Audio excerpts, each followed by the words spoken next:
We also need to be someone who can be trusted. Who can be trusted. It's a cousin to that of integrity, but someone that can be trusted. My friend Stephen M.R. Covey wrote a book a few years ago by the name of Speed of Trust. And in that book, Stephen talks about the one thing that can change everything, and of course that is trust. And he talks about how that means that when you trust one another, whether it be in personal relationship or whether it be in business, that you can do things faster and you can do it cheaper. And it's a great truth. You can move along in a decision much faster, and you don't have to go through all of the expensive endeavor of vetting the process or whatever it might be. And so when you talk about trust, it's literally when our words and our actions, when they match up, that we are who we are, no matter where we are, or who you or I are with.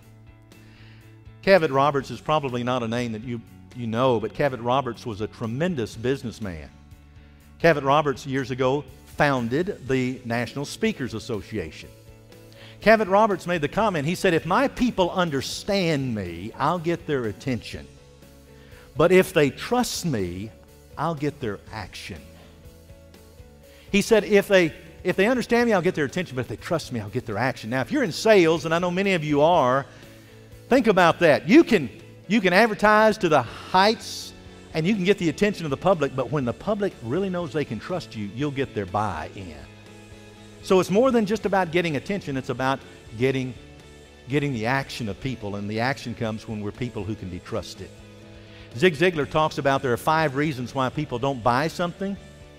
He says this, and he said it for years. He said people don't buy, number 1, because they have no want, number 2, because they have no need, number 3, because they're in no hurry, number 4, because they have no money, and number 5, because they have no trust. Now, you and I cannot control whether or not they have want, whether they have need, whether they have hurry, or whether they have money, but you and I are in control of whether or not they trust us. So trust is all about doing the right thing, as I define it, doing the right thing in the right place at the right time. When we mess up, we'll fix it. That's what trust is all about. We can be counted on, that we'll do what we say that we're going to do, but if we mess up, and we all do from time to time, that you can count on us to fix it. To fix it. That's what trust is all about. It's something you can't acquire. It's something you have to earn. Now, let me illustrate something very quickly.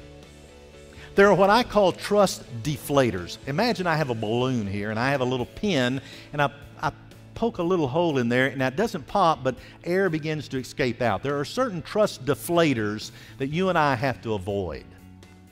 One is breaking our promises. You want to begin to hear that in your trust life with people you know, people you work with or work for, or people you're trying to captivate as customers. You want to hear that begin to deflate, then break your promises. Another deflator to avoid is that of twisting the truth. I'm talking about those little fibs and little white lies. They'll catch up with you, and they damage your trust level. A third is taking care of your old self first at the expense of other individuals. Now, there are also what I call trust inflators, those things that we need to adopt. One is keeping our word. If you say it, you live up to it. In other words, we're talking again about integrity, where we're forthright and we're truthful. In other words, we mean what we say. A second area of keeping our word is not only integrity, but also of consistency. In other words, that our words and our actions match up, that we will do what we say that we will do. Likewise, we have that of reliability, that we keep our promises, that you can count on what we do and what we say. Likewise, we need to show respect for other people. We need, thirdly, to be respectful of other people. That's what trust is all about. Trust is established when our words and our actions agree. There needs to be a congruency that they come together. And number 4, we might go on to say that we have to cultivate a trust relationship.